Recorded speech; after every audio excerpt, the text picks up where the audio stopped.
Good evening and welcome to Tucker Carlson Tonight. A week ago exactly, an unnamed saboteur at the Supreme Court leaked a draft opinion by Justice Sam Alito explaining why Roe v. Wade ought to be overturned. Now, people went completely hysterical over it, but actually, as a legal matter, Alito's views were not especially controversial. Roe is bad law. Over the past half century, many have acknowledged that, including many pro-choice Democrats, including Joe Biden. So at this point, 49 years in, if you're an office holder who supports legal abortion, the obvious solution is to vote for legal abortion. Pass a law like they do in democracies. It's not complicated. That's how it's supposed to work. But Democrats have no interest in that. Democracy is a tiresome process, and worst of all, the outcome isn't always guaranteed. They prefer what they call direct action, not democracy. So liberal activists immediately set about threatening Supreme Court justices and then attacking Christianity. A group called Ruth Sent Us, which is named in honor of Ruth Bader Ginsburg, posted the home addresses of every Supreme Court justice who is conservative. Why'd they do this? Well, of course, to invite violence and harassment, to get them to change their votes. Then Ruth Sent Us sent this to practicing Catholics across the country, quote, "Stuff your rosaries and your weaponized prayer. We'll be burning the Eucharist to show our disgust for the abuse Catholic churches have condoned for centuries." Now, you'd think the Biden administration might have something to say about this. It was all public. Joe Biden purports to be a Catholic. Intimidating judges, by the way, is a federal crime. But no, the Biden administration did not try and stop this. The Justice Department did nothing. In fact, from her podium at the White House, the president's publicist endorsed the coming harassment very clearly. Quote, "The president's view is that there's a lot of passion, a lot of fear, a lot of sadness from many, many people," Jen Psaki explained. So the message to Joe Biden's abortion militia could not have been clearer. Go forth and terrorize. That's the word from the White House. So that's exactly what they did. Here's the mob this weekend outside Brett Kavanaugh's house.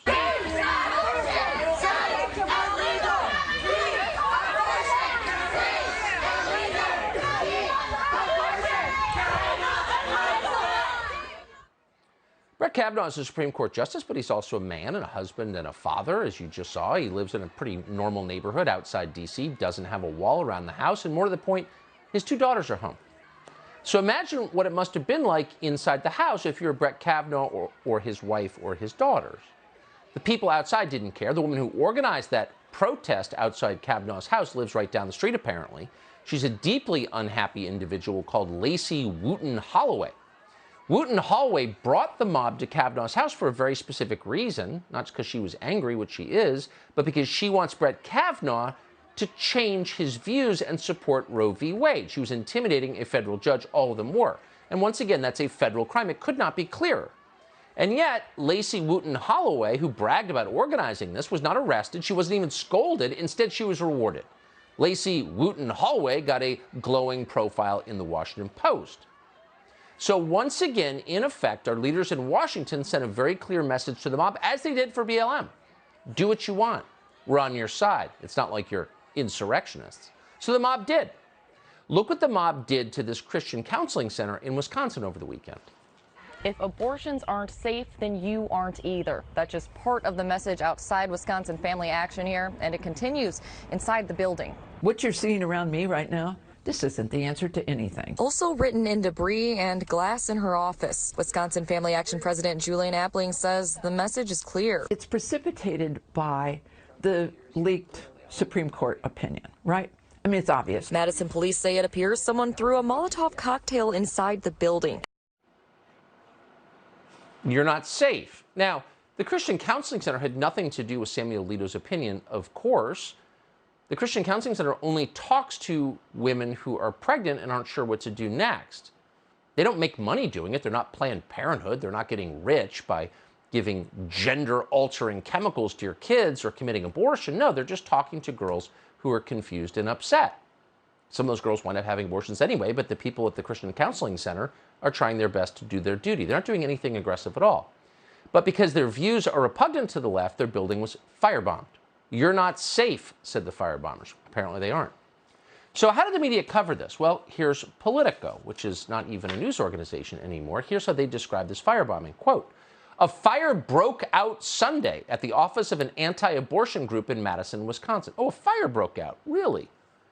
The Hill newspaper agreed, quote, fire breaks out at Wisconsin anti-abortion group office. Oh, just broke out. According to the police chief in Madison, where it happened, quote, the arson is not considered a terrorist incident. So firebombing with Molotov cocktails, for political reasons, threats left on the wall and spray paint, definitely not terrorism. Let's call it activism, because, a fire broke out. So, of course, fires will continue to break out, if that's your posture, and they are, and more. Here's surveillance footage that we obtained of an attack on the Christian nonprofit Concerned Women for America that's based in Alexandria, Virginia, right across the river from Washington. You can see a man tearing the intercom from the wall, exposing himself, and a lot more. So this just happened over the weekend in response to Sam Alito's opinion, with which Concerned Women for America had nothing to do. They had no role in it whatsoever, but because they're Christians, they were attacked. The FBI has been notified. Have arrests been made? No, it's not January 6th. No one stopped the person who did that. No one's arrested him. And no one has stopped the thugs who terrorized Sunday masses yesterday either, across the country. This was the scene at a Sunday mass in Los Angeles. Respect us. Respect us. Respect us. You want to respect us. As you guys want respect, we want respect too. I understand that. Get out of here. Get out of here. I do. Disrespectful. I promise you, I understand. I understand. We are with you.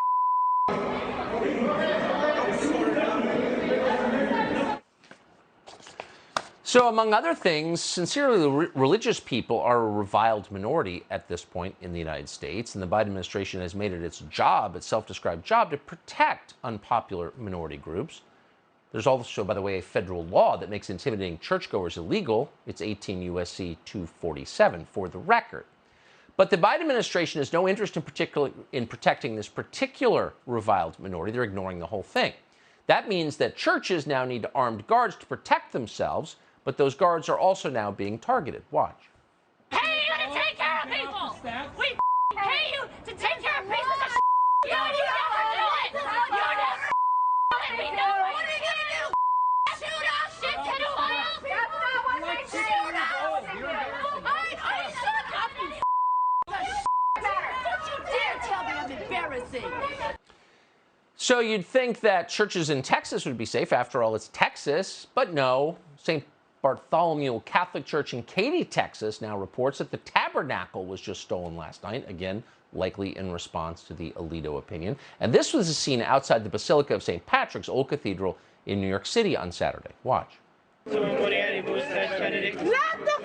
terrorizing!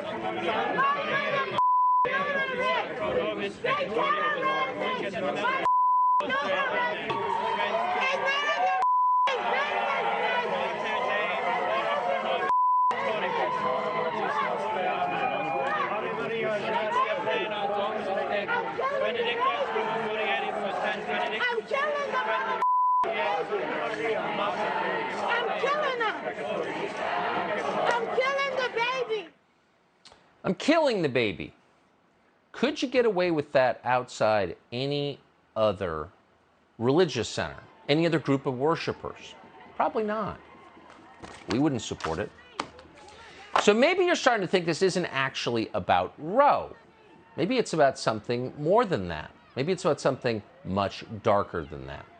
Take a look at what Democrats are doing in Congress right now if you want a sense of what their plans are. This is a real passage from a new abortion bill the Democrats are trying to get through the Congress, and we're quoting. This act is intended to protect all people with the capacity for pregnancy, cisgender women, transgender men, non-binary individuals, those who identify with a different gender, and others. So there it is. It's not really about codifying Roe, abortions for people who, quote, need them, safe, legal, and rare. It's about something much bigger than that. It's about displacing God as the great decider. Democrats now reserve the right to rewrite biology, which is to say, dominion over nature. Now they're in charge. So again, this isn't just about intimidating Supreme Court justices, 5 of them, into changing their views on Roe v. Wade. It's about attacking Christianity, because Christianity stands in their way. MSNBC just comes out and says it. Watch. The Christian rights' decades-long push to revoke abortion rights is just part of their broader agenda. Well, what else? What else do they want? What else is at stake? This is not just about abortion. This is about a much broader set of issues that really are about a kind of white Christian right worldview. It's very important for us to recognize that it is Christian extremism that is at the root of this shame and this stigma that allows laws like this to pass, that allows justices like this to be confirmed. Discovered that they could manufacture and then channel their moral outrage toward abortion, creating a new litmus test for conservative politicians. References to God and Christian beliefs are often invoked in these political instances, with some saying outright that they believe America is a Christian nation. So they're mad not really just at Alito, but at Christianity and Christians, believers, people of faith. They have been for a long time, but it's weird if you think about it. Why are liberals angry at Christianity? You wouldn't think they would be. Christianity has been the single greatest force for human rights in history. In fact, the Western understanding of human rights, our understanding of human rights, all of us, atheists included, is based on Christianity. That's where it comes from. Christianity is the reason we don't have slavery and segregation and children working in factories. Christians did that. So if you're a sincere liberal, it would seem odd to hate Christians. But the totalitarians always do hate Christians. The Soviets killed the priests first. So did Mao. During the Spanish Civil War, the communists subjected a statue of Jesus to a symbolic execution in front of a firing squad. It was one of the first things they did within weeks of the war breaking out. Here's the picture on your screen. Shooting Jesus. It tells you everything. So modern liberals hate Christianity not because it's repressive, but because they are. Any religion that puts God before government is by definition a threat to their power. Most offensive of all, Christianity specifically rejects their most cherished dogma, which is racial hierarchy. The Christian message is the opposite of the equity agenda. Christianity describes a universal brotherhood of man, every person created in God's image and therefore, for that reason, morally equal. That is gravely disempowering for the left. If all people are morally equal, you can't really divide your population by skin color. You can't really set one group against another. You can't tell one group you're better than that group, you're worse than that group. That's not allowed.